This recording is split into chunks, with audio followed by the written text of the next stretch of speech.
I'm Lynne Knight. I'd like to thank the editors for including my work in this issue of the journal, and I'd like to say a few things about them.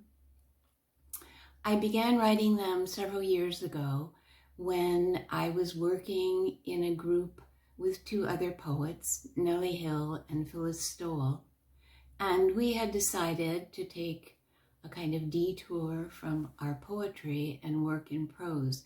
I had already worked in prose. I've written many novels and longer short stories, none of which, I should hasten to add, have been published yet. But at any rate, when we were working together, it seemed easier for us all to be working with shorter pieces. So that's what I did. The first one I wrote came out of nowhere, and actually all of them did, but they came very quickly after that. I think one of the influences is a habit that I developed very early, much to the exasperation of my mother, and that is that whenever I am in a public place, I tend to stare at people, and not only to stare at them, but to invent lives for them, as if, they don't have one of their own.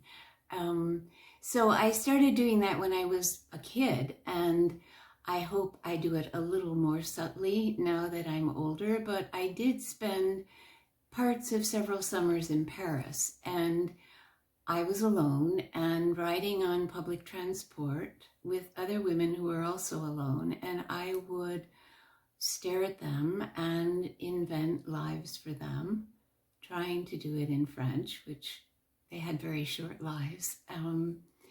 And I also wanted to work, I think, with the idea that women of a certain age, all of these women are women of a certain age, certainly, or most of them are, a few of them are younger, but that women of a certain age are women who did not necessarily get to enjoy the life that they ought to have enjoyed. And they did not necessarily get to say the things they ought to have been able to say, because, as we know, there has been for women a long history of silence. And one of the things I want to do, both as a poet and as a writer, is to break the silence that has been imposed on women.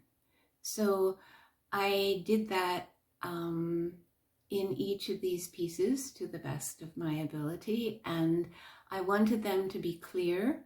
It was a challenge to encompass part of a life in that short a space, but it's a lot of fun to try and to do. So I hope you get even a bit of the enjoyment that I had writing them when you read them, and I thank you for doing so.